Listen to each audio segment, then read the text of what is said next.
Doctor Shafiqul Islam Masud কি জিনিস পুরো জাতি টের পেল, বিএনপি টের পেল, ডক্টর ইউনূস সরকার, প্রশাসন, পুলিশ, সেনাবাহিনী দেখলো হোয়াট ইজ শফিকুল ইসলাম মাসুদ।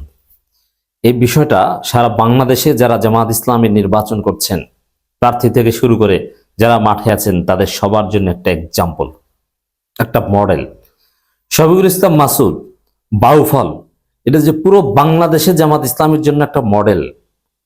বিশেষ করে যারা রাইজ করতে চান, যারা একটা দুর্বল অবস্থা থেকে শক্তিশালী অবস্থানে যেতে চান, তাদের জন্য একটা মডেল। একথা আমি বলে আসছি 2019 সাল থেকে, যখন জামাত কার্যত নিষিদ্ধ, তখন বাউফল ফোরামের মাধ্যমে শফিকুল ইসলাম মাসুদের যে ডাইনামিক কার্যক্রম পুরো জাতি দেখেছে এবং তার সুফল এখন পাচ্ছে। শফিকুল ইসলাম মাসুদ ইনশাল্লাহ এমপি নির্বাচিত হতে যাচ্ছেন। তবে কিভাবে প্রতিকূল পরিস্থিতি মোকাবেলা করতে হয়, কিভাবে কঠিন সময়েও ইস্পাত কঠিন দৃঢ়তা নিয়ে দাঁড়িয়ে থাকতে হয়, কিভাবে আঙ্গুল বাঁকা করে ঘি উঠাতে হয় এবং কিভাবে জনগণকে আগলে রাখতে হয়, কিভাবে প্রতিপক্ষকে ডিল করতে হয়, কিভাবে প্রশাসনকে প্রয়োজনে থ্রেট দিতে হয়, ঘাড় বাঁকা করে কিভাবে দাবি আদায় করতে হয়, শফিকুল ইসলাম মাসুদ প্রমাণ করে দিচ্ছেন। দর্শক, আপনারা জানেন যে বাউফলে, চন্দ্রদ্বীপ বা যে কোনো একটা ইউনিয়নে বিএনপি সন্ত্রাসীরা জামাতের উপর ভয়াবহ হামলা করেছে, কিন্তু বিএনপি পন্থী মিডিয়াগুলো বিষয়টা এড়িয়ে গেছে। তারা বলছে বিএনপি জামাত সংঘর্ষ। বিএনপি জামাত সংঘর্ষ নয়, জামাতের উপর বিএনপি সন্ত্রাসীদের হামলা, নারীদের উপর বিএনপি সন্ত্রাসীদের হামলা। এই খবরটা হচ্ছে গর্ভবতী নারীকে বিএনপি সন্ত্রাসীদের আঘাত, লাথি।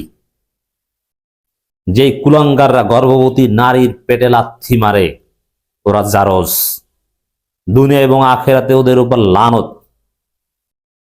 আমি বলছি আজকে, কোন নারীকে, আওয়ামী লীগের কোন নারীকেও যদি জামাতের কোন লোক যদি লাঞ্ছিত করে, ওরা জারজের গোষ্ঠী, ওদের উপর লানত। আমি আল্লাহর কাছে লানতের দোয়া করব। অতএব নারী জাতি, তাদের সাথে যারা বেয়াদবি করবে, আওয়ামী লীগের নারীর সাথেও যদি আপনি বেয়াদবি করেন, ধানমন্ডি 32 এলাকায় যে নারীর সাথে কিছু বিএনপি কর্মীরা, কিছু এনসিপির ছেলেরা যারা বেয়াদবি করেছিলেন, ধানমন্ডি 32 এক আওয়ামী নারীকে লাঞ্ছিত করেছিলেন, তার কাছে ক্ষমা চান। নইলে ওই দুই একটা ঘটনার কারণে আপনার উপর লানত, আপনার উপর গজব পড়বে, আওয়ামী লীগ আবার ফিরে আসবে। আমি দেখতে পাচ্ছি বিএনপি সন্ত্রাসীরা নারীদের উপর যে কেমন রানী, সে আওয়ামী মার্কা নারী নয়। যদি নারী নারী, আমরা সবাইকে রেসপেক্ট করি, সবচেয়ে অভিজাত নারী। নারীদের মধ্যে তো সোশ্যাল স্ট্রাটিফিকেশন রয়েছে, first class, second class, third class নারী আছে। সোশ্যাল স্ট্রাটিফিকেশন এটা একটা রিয়েলিটি, এটা আছে এবং থাকবে। অতএব দর্শক, এখানে জামাতের যেসব নারীদের বিএনপি আঘাত করেছে, হামলা করেছে, তা হচ্ছে সমাজের ফার্স্ট ক্লাস নারী, শিক্ষায়, মর্যাদায়, আভিজাত্যে, রুচিতে ফার্স্ট ক্লাস নারী। তাদের উপর আঘাত করেছে বিএনপির থার্ড ক্লাস ইতর সন্ত্রাসীরা, জারজরা। এবং শফিকুল ইসলাম মাসুদের এলাকায় গর্ভবতী নারীকে লাথি দেওয়া হয়েছে। কারা লাথি দিয়েছে? বিএনপি সন্ত্রাসীরা। আমি বলছি শুধু এই কারণে, শুধু একটা কারণে, নারীদের উপর যে পরিকল্পিত হামলা তারেক রহমানের, যেহেতু তারেক রহমান এটা জানেন এবং এই হামলার পক্ষে তারেক রহমান নিজে, বিএনপি অফিসিয়ালি ন্যারেটিভ নির্মাণ করছেন। কি ন্যারেটিভ? বলছেন যে জাল ভোট দেওয়ার জন্য বোরখা কিনছে, নেকাব করছে। এর মানে বোরখা, নেকাব, হিজাব এগুলোতেই সমস্যা। এদের যত ক্ষোভ ইসলাম নিয়ে, ইসলামের শিয়ার নিয়ে, ইসলামের বিধান এদের ভালো লাগে না। এই জন্য ইসলামের বিধানকে জামাতের সাথে ট্যাগ করে জামাতের নারীদের উপর হামলা করার বৈধতা উৎপাদন করছে বিএনপি অফিসিয়ালি। এর সাথে তারেক জিয়া জড়িত। যেহেতু এটা বিচ্ছিন্ন ঘটনা নয়, অফিসিয়ালি সাংগঠনিক সিদ্ধান্তে বিএনপি নারীদের উপর হামলা করছে, নারীদেরকে ঘরে আটকে রাখার জন্য, যাতে তারা দাঁড়িপাল্লায় ভোট দিতে না যায়। যেহেতু দাঁড়িপাল্লার পক্ষে নারী জাগরণ।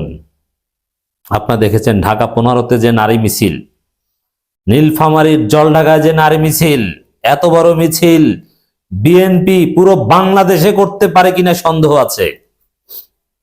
কুষ্টিয়ায় যে জামাতের নারী মিছিল, অস্বাভাবিক, অকল্পনীয়।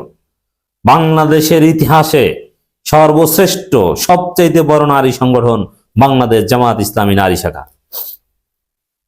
সেই জায়গায় দর্শক, এই নারীদের উপর, এই ফার্স্ট ক্লাস নারীদের উপর যারা হামলা করছে সাংগঠনিকভাবে, তারেক রহমানের সিদ্ধান্তের আলোকে ওদের উপর আল্লাহর গজব পড়বে। দেখেন, নির্বাচনে একদল ফার্স্ট হবে, একদল সেকেন্ড হবে, কেউ পরাজিত, কেউ বিজিত। আজকে যারা সেকেন্ড হবে, বিরোধী দলে যাবে, তারা 5 বছর পর সরকারি দলে যাবে। এটা গণতন্ত্রের একটা প্র্যাকটিস। কারণ পরপর 2 দল খুব কম জিতে, পরপর 2 বার। মানুষ এক পর্যায়ে ক্ষমতাসীনদের প্রতি অতিষ্ঠ হয়ে যায়, আর বাংলাদেশে এটা খুব কমন। তো এই জন্য তো তেমন হতাশার কিছু নেই। আর বিরোধী দলে গেলেও বিরোধী দলীয় নেতা, তিনি একজন মন্ত্রী, মানে মন্ত্রী মর্যাদা, বিরোধী দলীয় চিফ হুইপ মন্ত্রী মর্যাদায়, সংসদীয় স্থায়ী কমিটির অনেক সভাপতি হয় বিরোধী দলীয় সংসদ সদস্যরা। আবার নতুন বাংলাদেশে যদি জুলাই সনদ কার্য করে, তাহলে স্পিকার বা যে কোনো একটা বড় পদ বা ডেপুটি স্পিকার যে কোনো একটা বিরোধী দল থেকে পাওয়া যাবে। সেখানে ফার্স্ট সেকেন্ড এটা তেমন কিছু সিরিয়াস কোনো বিষয় না, একটু ধৈর্যের বিষয়। আপনারা এবার সেকেন্ড হয়েছেন, পরে ফার্স্ট হবেন।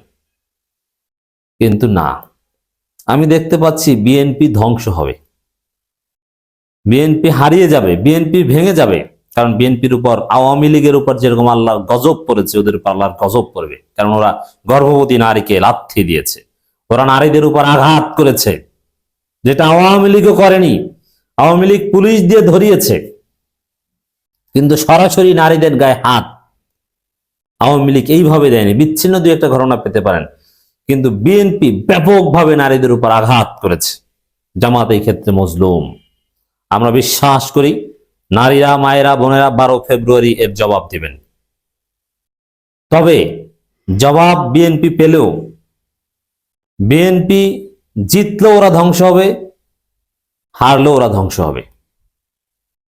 তো দর্শক, জিতলে কিভাবে ধ্বংস হবে? ওরা 1 বছর টিকতে পারবে না, গণ অভ্যুত্থানে ওদের পতন হবে, আওয়ামী লীগের মতো পালাবে, নাম্বার 1। হারলে ওরা হতাশ হয়ে নিজেরা নিজেদের দল ভাগ করে ফেলবে, যে এই তারেকের মাধ্যমে সম্ভব নয়। তো দর্শক, জামাতের প্রায় 50 জনকে আহত করা হয়েছে, এবং শফিকুল ইসলাম মাসুদ এই বিষয়টা নিয়ে নেতাকর্মীদের নিয়ে থানা ঘেরাও করেছেন এবং অ্যাকশন নিতে বাধ্য করছেন। সেনাবাহিনী এসেও পরিস্থিতি নিয়ন্ত্রণ করতে পারেনি। শফিকুল ইসলাম মাসুদ নেতাকর্মীদের শান্ত করছেন, কিন্তু ছাড় দিচ্ছেন না। বাউফলের ওসিকে প্রত্যাহারের কথা বলছেন, সন্ত্রাসীর নাম সুনির্দিষ্টভাবে বলছেন, এবং তাকে কেন বিনা কারণে তার নির্বাচনী অফিস কেন তল্লাশি করা হলো, এ বিষয়ে প্রশাসনকে কঠিন জবাবদিহি তারা আওতায় এনেছেন। এর মানে থানা ঘেরাও করা, প্রশাসনকে নাকানি চুবানি খাওয়ানো, বাধ্য করা, ঘুম হারাম করে দেয়া, আঙ্গুল বাঁকা করে, ঘাড় বাঁকা করে প্রশাসনকে নিরপেক্ষ করার সর্বোচ্চ চেষ্টা করা, এই ক্ষেত্রে শফিকুল ইসলাম মাসুদ যে দৃঢ়তা দেখিয়েছেন, এটা বিরল।